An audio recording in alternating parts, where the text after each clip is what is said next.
अब महाभारत माइथोलॉजी है कि हिस्टोरिकल है? I think Kunal Kamra's comment was in the regard of that कि भाई do not mix history with mythology.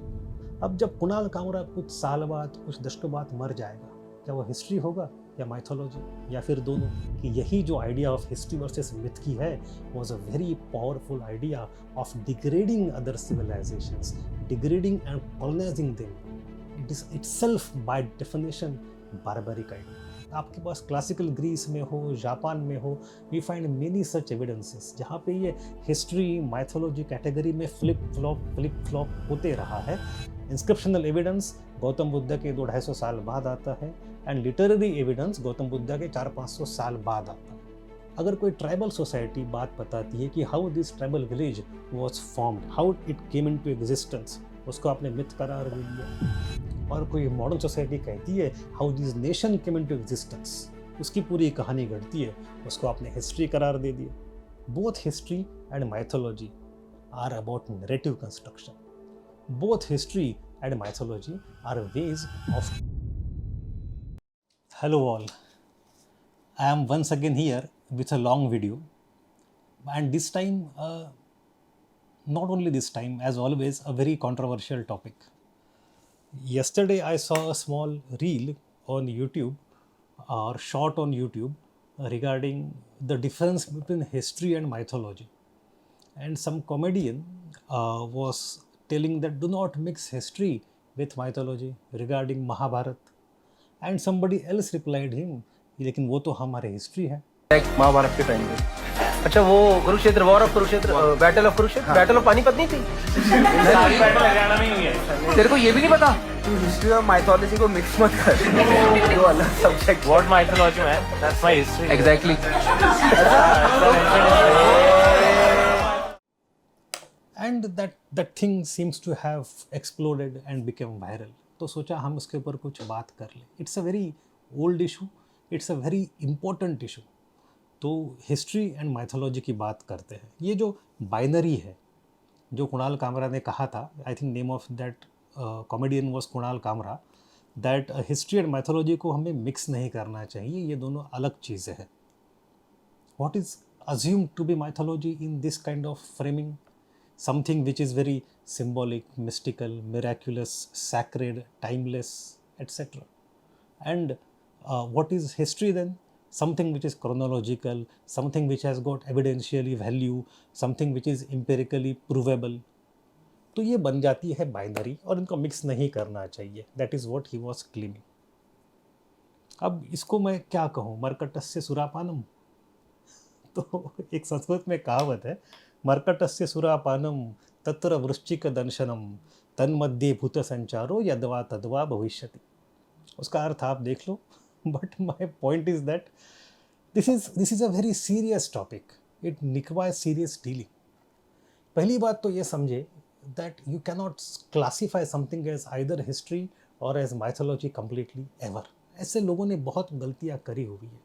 अभी रिसेंटली मूवी आई थी क्रिस्टोफर नोलन की ऑन ओडिसी।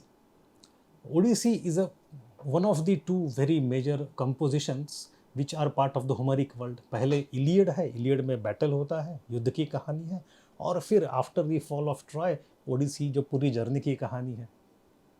तो मैं इलियड की बात करूँगा। Iliad for thousands of years was believed to be an important part of history by the ancients. उन लोगों ने उस ज़माने में सैकड़ों साल से हिस्ट्री वर्सेस माइथ ऐसे कभी बाइनरी समझी ही नहीं। उनके लिए दोनों एक ही था, दोनों एक ही था। जब मॉडर्न एरा में हम आते हैं तो लोगों ने कहा ना, history requires evidence, history needs to have empirical value, history का एविडेंस कहाँ पे, प्राइमरी सोर्स कहाँ पे, ये तो बस कविता है, उसका कोई मतलब नहीं है। तो Iliad was downgraded from history to mythology in the 18th-19th century.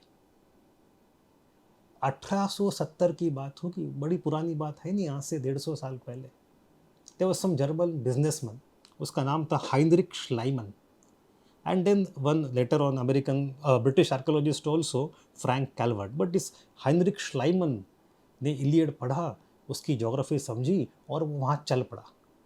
And then after excavation this people really found, ज़मीन के अंदर शहर मिल गए, टर्की में, टर्की के बाहर कहीं, सब जगह। एंड उसके बाद काफ़ी खोद काम हुआ, काफ़ी एक्सकवेशन हुआ, and suddenly all this cities, all this geography was discovered. ये बात कब की है? 1870s के बाद की है।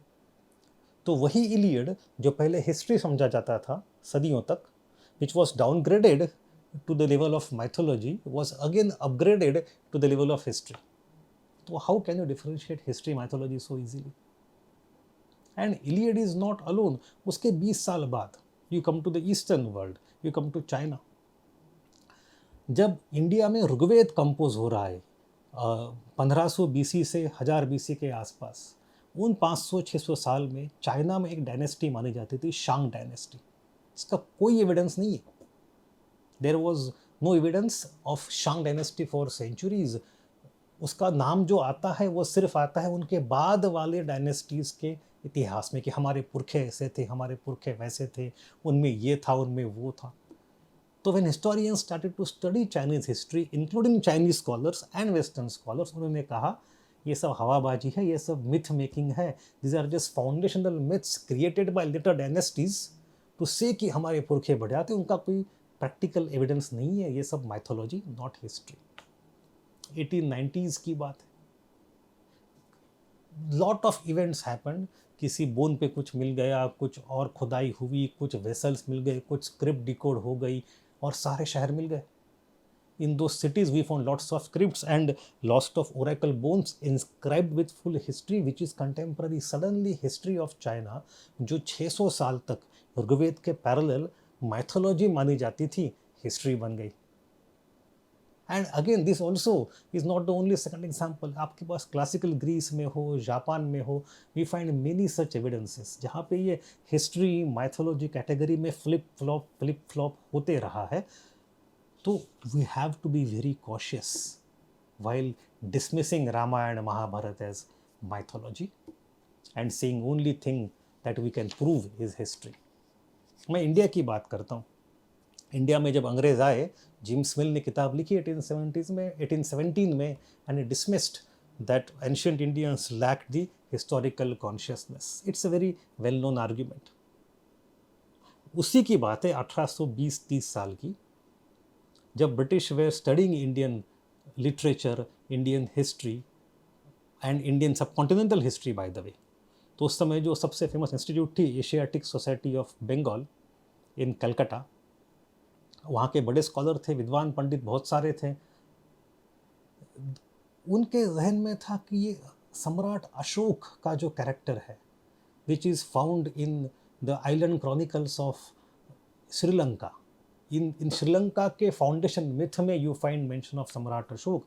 इन South East Asia you find Samrat Ashok की कहानियाँ, बट उसका कुछ एविडेंस नहीं है। तो 1820s, 30s, 40s में तो ऐसे ही माना जाता था सम्राट Ashok is a mythology. He may have been some local king somewhere in the past, but उसके बाद इतनी सारी कहानियाँ गढ़ दी है, there is no historical importance to him. ये सब कहानी है, तो fictional lore है, legend है, mythology है। All of us know in 1837 that the person called James Prinsep deciphered Brahmi, and उसके कुछ 10-20 साल बाद उससे भी इम्पोर्टेंट पर्सन आता है George Turner. George Turner proved कि इतने सारे जो इंस्क्रिप्शंस पड़े हुए हैं देश भर में, उनमें जो राजा शब्द है प्रियदर्शी, वो सम्राट अशोक ही है। So Prinsep deciphered Brahmi and Turner proved the inscriptions name Priyadarshi are by Samrat Ashok. रातों रात Ashok was considered mythology became history. Evidence आ गया। And the debate did not stop. चलो ये 1840s में 50s में सॉल्व हो गया। उसके बाद let us come to the second half of 19th century, उससे भी भयानक debate. You go back a couple of 100 years before Raja Ashok, we come to the era of Buddha. क्या बुद्धा हिस्टोरिकल है? Is there any contemporary evidence of Buddha? Is there any inscription of Buddha? कुछ नहीं है। तो within Indologists, within Buddhologist, within colonial historians और एक debate चल गया कि बुद्धा भी लीजेंडरी है, बुद्धा भी माइथोलॉजिकल है, ये हिस्ट्री थोड़ी है। लुक एट हिज स्टोरी, इतने गॉड्स है, डीमंस है, आकाश है, पुनर्जन्म है, क्या क्या है, ये सब बकवास है। तो all mythological stories, this is eastern mystical religious thing, इसका हिस्टोरिकल कोई इंपॉर्टेंस नहीं है। We have many, I will tell the names of people. We have M L Senart, great scholars of that era. We have Heinrich Kern, we have Albert Weber, we have Rudolf Seidel. All of them claimed that Gautam Buddha is merely a mythology. By the time you come to the late 19th century, 1870s, 1880s के बाद, then you have the translations of Pali literature into English. तब तक Pali revival movement शुरू हो चुकी थी. And we have great scholars like Oldenburg and most importantly T.W. Rhys David. They use the Pali literature to prove that Buddha is not mythological, he is a historical figure. And once you come to the later era, in the 20th century, we found many other Ashokan inscriptions जहाँ पे गौतम बुद्धा के साथ आधार लेके dating किया हुआ है. तो based on Ashokan edicts we have to go back. फिर भी अभी तक बुद्धा का कंटेम्पररी एविडेंस एक भी नहीं है. इंस्क्रिप्शनल एविडेंस गौतम बुद्ध के 200-250 साल बाद आता है and literary evidence Gautam Buddha के 400-500 साल बाद आता है. But at least we have that much now to prove that most probably Buddha was a historical character. उसको आप डिसमिस एज अ माइथोलॉजी नहीं कर सकते. तो Ashok got transform from myth to history around 300 BC. Around 500-600 BC, Gautam Buddha also got transformed from myth to history. तो अब 300 से 500-600 BC तो आ गए. Let us go in the pre-Buddhist era now. We are going backwards. In the pre-Buddhist era, what is the evidence you have of those Mahajanapadas? We don't have much evidence. We have to rely on many texts of Jain and Buddhist origin and also Puranas. तो जो बुद्धा जिस ज़माने में आता है उसके पहले वाले जो 400-500 साल है, ये janapadas mahajanapadas are propping up in north India with state formation and their kings, उसकी हिस्ट्री कहाँ मिलती है? कुछ भी उस समय का बचा नहीं है.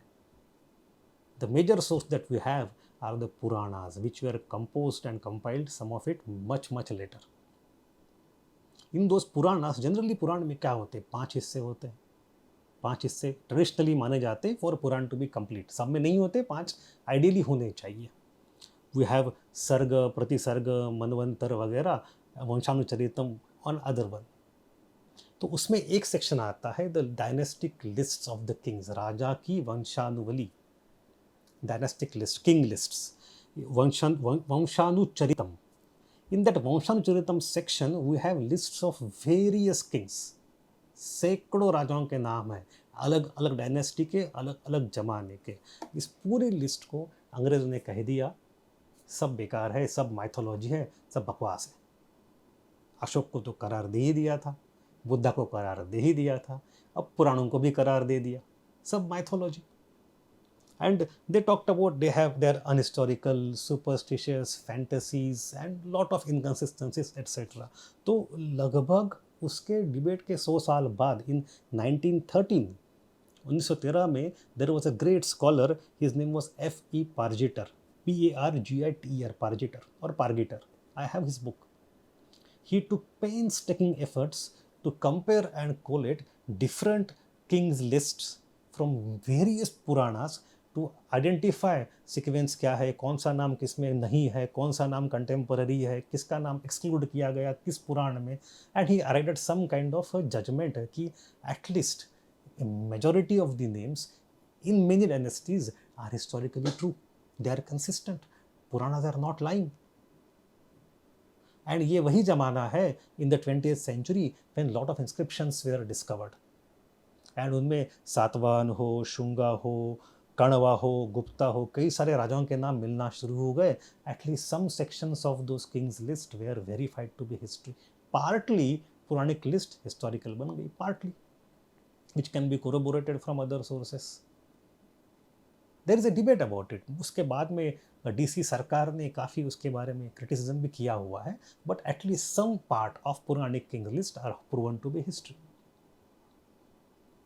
Especially when we come to the pre-Buddhist era, Buddha के पहले के 400-500 साल के जो स्टेट फॉर्मेशन प्रोसेस के राजाओं के नाम कहाँ मिलते हैं?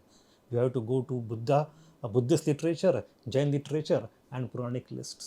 H.C. Roy Choudhury wrote the book. I have the copy. It's not a very thick book. It's a very normal size book. आप खरीद सकते हो इसको Amazon पे. The political history of ancient India. He tried to reconstruct the political history of ancient India in the pre-Buddhist era also using these Puranic lists. तो आज के दिन में सिचुएशन मेरे ख्याल से ये है दैट जब से महाभारत होता है वहाँ से आगे वाली पोस्ट महाभारत कलयुग की जो लिस्ट है वो लगभग अब मानी जाती है कि ये राजा थे. We have Parikshit, Janamejaya and आगे वाले सारे राजा. But the pre Mahabharata, pre Kaliyuga lists with the Puranic literature are still doubtful, unreliable and mixed. कुछ हो सकते, कुछ नहीं हो सकते. अगेन हम देखो हिस्ट्री में कैसे पीछे जा रहे हैं. Ashoka 3rd century BC, from myth to history. Gautam Buddha 5th or 6th century BC, from myth to history. Now pre-Buddhist kings till the battle of Mahabharat, जो 400-500 साल है, again from myth to history are partly upgraded. तो आप कैसे किसी चीज़ को आसानी से ये तो माइथोलॉजी है डिसमिस कर सकते हो? आपको क्या पता कल क्या होगा, है ना. महाभारत की ही बात कर लेते हैं. Let us come to the 4th aspect now, Mahabharata. अब महाभारत माइथोलॉजी है कि हिस्टोरिकल है. I think Kunal Kamra's comment was in the regard of that कि भाई do not mix history with mythology. Panipat तो हिस्ट्री है और कुरुक्षेत्र का युद्ध माइथोलॉजी है. That was his implication. That is what I understood from that video. अब ये डिबेट जो है ये भी 150-200 साल पुराना डिबेट है. Now all of us know that Mahabharat is a itihas and kavya both. It has as a literature evolved over generations, over centuries. The oldest kernel of it was called as Jaya. It had around 8,000-9,000 shlokas. Then you have second upgraded, expanded version called Bharata that has got around 24,000-25,000 shlokas. And then you come to the next version, which is the largest one, that is Mahabharata, that has about 1,000 shlokas. तो from 8-9 हज़ार से 24-25 हज़ार और वहाँ से 1 लाख, इतना expansion तो gradually कवियों ने ऐड करके किया है. ये कोई डिस्प्यूट नहीं करता. That's not a problem. तो भाई ओरिजिनल महाभारत कौन सा है? Today we have got lots of regional versions. Kashmiri version, Maithili version, Odia version, Tamil version, Marathi version, tribal version, Jain version, Buddhist version, that version. इतने सारे. तो ओरिजिनल महाभारत कहाँ पे? There was extremely big, extremely huge scholarly project that went on for 50 साल, 50 years. Tens of Indologists and scholars and Sanskrit experts worked on various regional versions of Mahabharat. उनमें से common रखे और जो अनकॉमन है, जो यूनिक टू दैट रीजन है, उसको हटा के they created backwards the possible original proto Mahabharata की मूल महाभारत का वर्णन. महाभारत की किताब कौन सी? It is called as the critical edition of Mahabharat.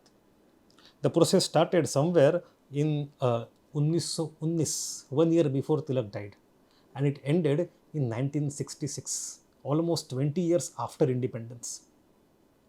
It was led by Bhandarkar Oriental Research Institute called BORI in Pune. Major project. For a long time it was led by Sukhtankar, V.S. Sukhtankar. At the end of it, they proved कि ना, there was one version of Mahabharat, it was common, जिससे सारे regional branches आए हैं.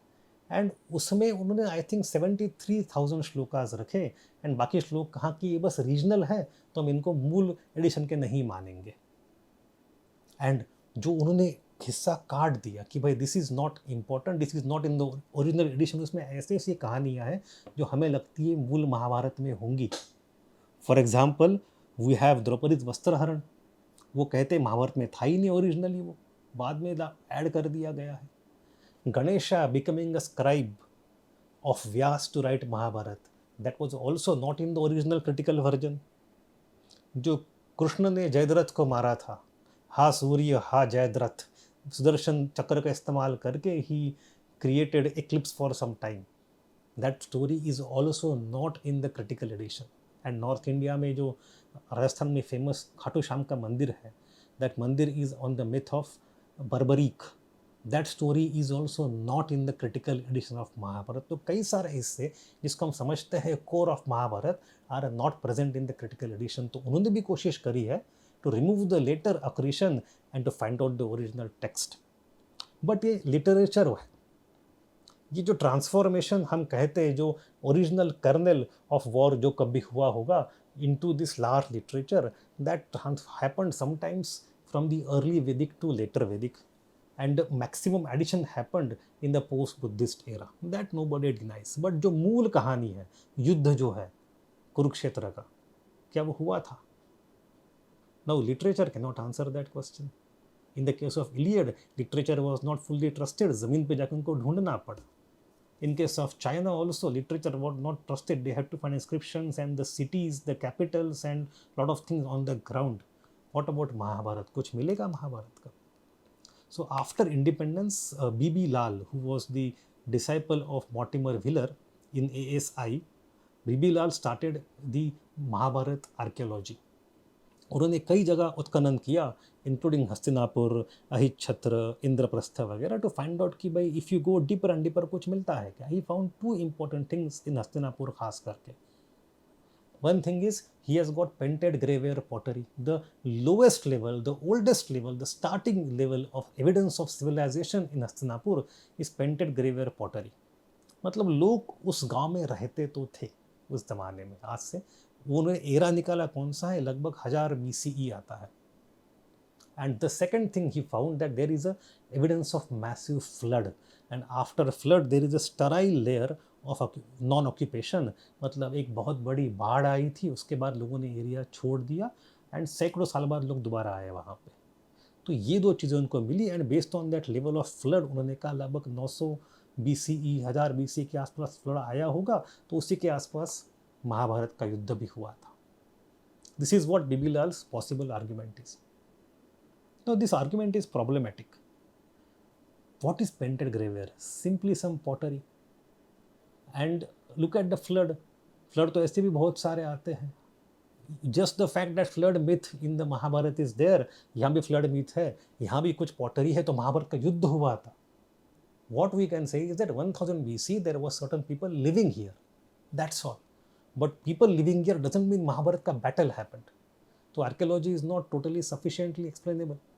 Even मैं आज बात नहीं कर रहा, उस जमाने में H.D. सांकलिया साहब, H.D. सांकलिया ग्रेट आर्कियोलॉजिस्ट, ने कहा कि भाई महाभारत में you find such a grand narrative of battles and महल एंड सब कुछ, but on ground when you go to that era and excavate things, बहुत छोटी चीज़ें हैं, उसका स्केल बहुत छोटा है.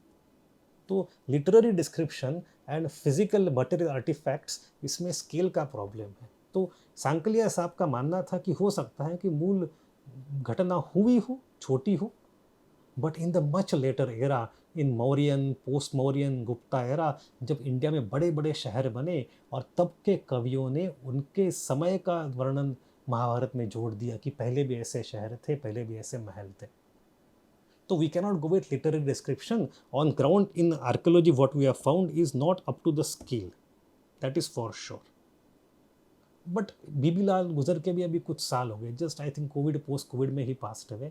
सांकलिया साहब पास्ट हुए लॉन्ग एगो. जो अभी जिंदा है, one of the foremost scholars is a Harvard professor, Michael विट्जल.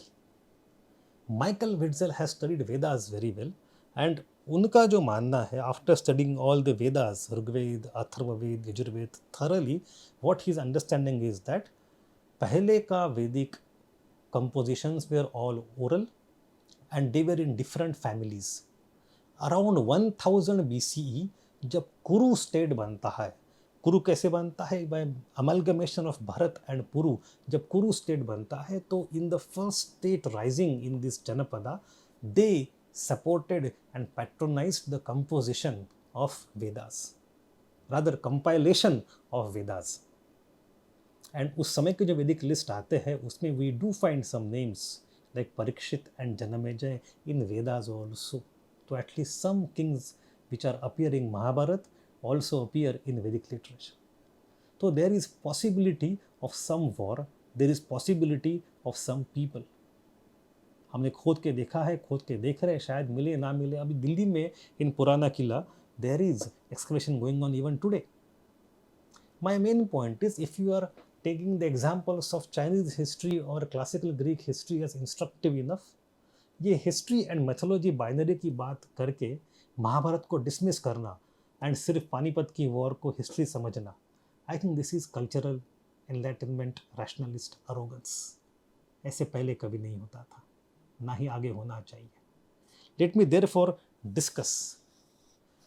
ये तो बात सीधी है कि purely history and pure mythology से कुछ चीज़ होती नहीं है, बट फिर भी let us discuss history versus mythology for some time. एक तो मैंने क्लियर बता दिया, जैसे इलियड की बात थी कि हजारों साल तक कंटेम्पररी पीपल अपने अपने ज़माने में never differentiated between history and mythology. For them it was the same, it was same. ऐसे नहीं कि भाई ट्रोजन वॉर जो है वो माइथोलॉजी है एंड पेलोपोनेशियन वॉर जो है वो हिस्ट्री है। Greeks never believe that. For them Trojan war and Peloponnesian wars were as historical as mythological. उनके लिए एक ही बात थी।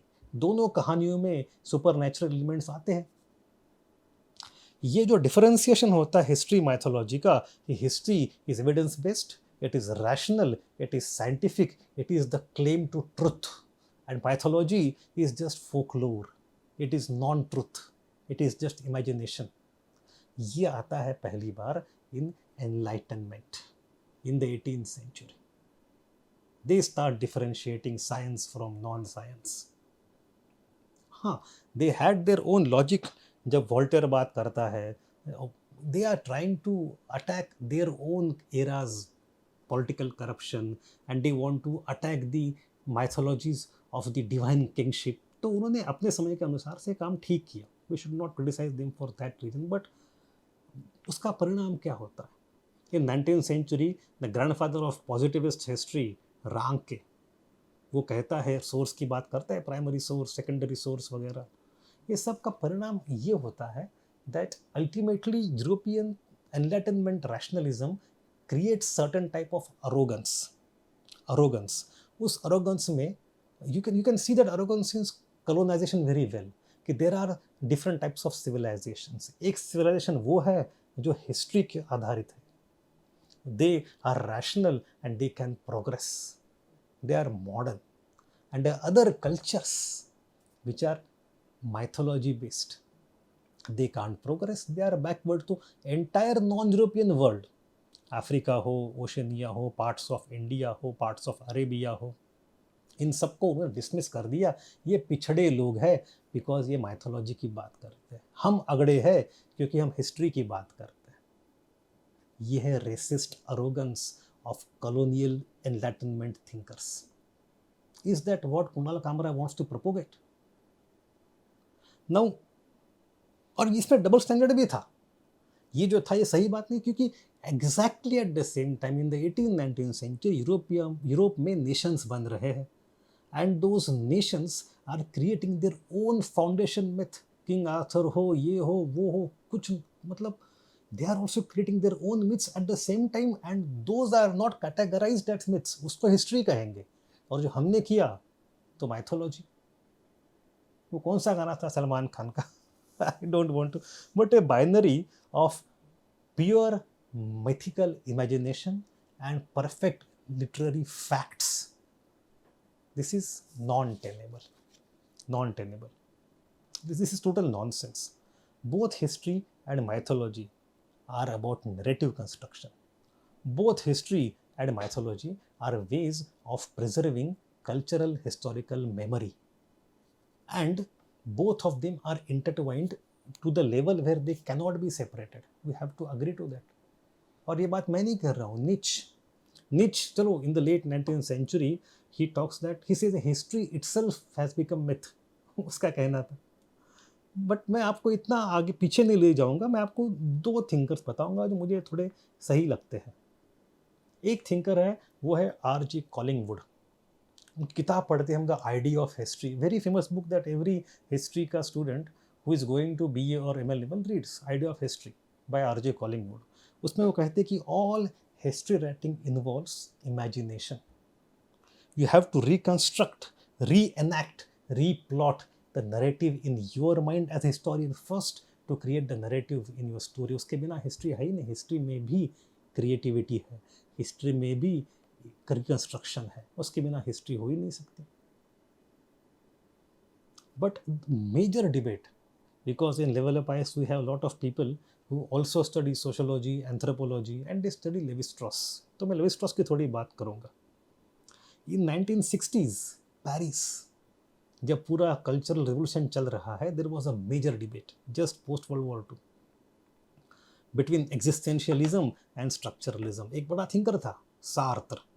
Sartre is famous for many things, for supporting Simone de Beauvoir, second sex movement, for existentialism, अस्तित्ववाद, for rejecting or refusing to take Nobel, etc. उसके अपने बड़ी चीज़ें हैं. But in 1960s, Sartre was trying to retrofit his existentialism into Marxism, and he came with the specific idea of history. He saw that history is the ultimate engine of human freedom. It's linear, it goes towards progress, and ultimately, by studying history, a society takes control of its own destiny. It uses the past struggle for future betterment. It could emancipate itself. History के साथ deal करोगे तो आप future में linear path पे जा रहे हो फ्रीडम के. But those societies which are dealing with mythology, वो कहाँ प्रोग्रेस होंगे, वो तो पिछड़े रहेंगे. They will remain stuck in the past. अब जैसे ये बात सार्त्र ने कही, उसका बड़ा खंडन किया लेवी स्ट्रॉस ने. लेवी स्ट्रॉस बहुत स्ट्रक्चरलिस्ट. उसने कहा ये क्या बकवास है ना. जो मैंने आपको बताया शुरू में, मरकटस्य सुरापानम. तो लेवी स्ट्रॉस कहता है कि modern history and ancient mythology में ज़्यादा अंतर नहीं है. अगर कोई ट्राइबल सोसाइटी बात बताती है कि how this tribal village was formed, how it came into existence, उसको आपने मिथ करार दे दिया. और कोई मॉडर्न सोसाइटी कहती है how this nation came into existence, उसकी पूरी कहानी घटती है, उसको आपने हिस्ट्री करार दे दिया. अब अल्टीमेटली दोनों एक ही तो काम कर रहे हैं. Both of them are using narrative to selectively weave facts together to tell their own origin story. Napoleon ने, शायद नेपोलियन ने ही एक बार कहा था, What is history? But a fable agreed upon. हम सब ने जिसको मान लिया वो हिस्ट्री, वरना परिकथा ही तो थी. तो I am a teacher of history. I don't want to dismiss historical method. It is still important. Primary sources, secondary sources, creation of chronological development, causation, different types of causation. I value all of that. But it does not mean that I easily dismiss the post-structuralist or even post-colonial or post-modern criticism of idea of positivism, empiricism. And I also have to take note of the fact कि यही जो idea of history versus myth की है, was a very powerful idea of degrading other civilizations, degrading and colonizing them. It is itself by definition barbaric idea. तो method में फ़र्क है, मानना चाहिए, but overstressing that also shows a kind of enlightenment, colonial, racial arrogance. अब जब कुणाल कामरा कुछ साल बाद, कुछ दशकों बाद मर जाएगा, क्या वो हिस्ट्री होगा या माइथोलॉजी या फिर दोनों? You decide.